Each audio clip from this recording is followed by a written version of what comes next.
So this right now has a head on it with 6 drills for a 3.5-inch hinge. You can change this to do a 4-inch hinge with 8 holes.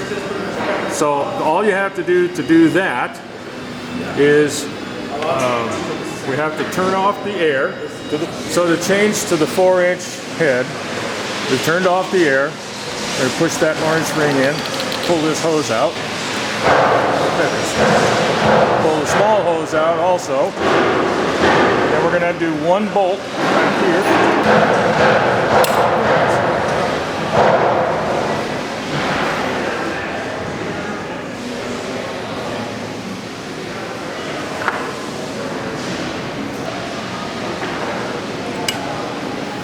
Push the handle back.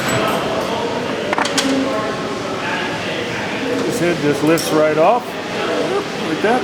And we can install the 4-inch head with that.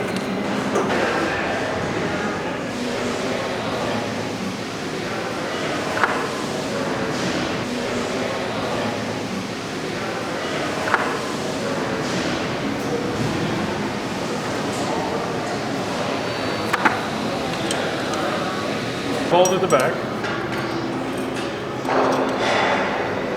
Install the bolt at the back.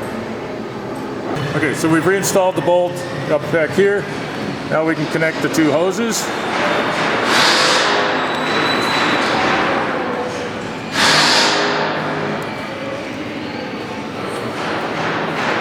Turn on the main ear. Right, and now you're ready to drill a 4-inch hinge.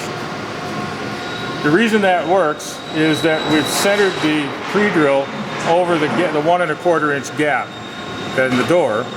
So it's still centered over the 1 1/4 inch gap in the door, so it'll be equal distance on both sides.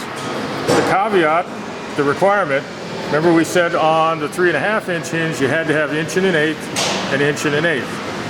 So on a 4-inch hinge you're going to have a 1/4 inch more, so it'll be 1 3/8 and 1 3/8.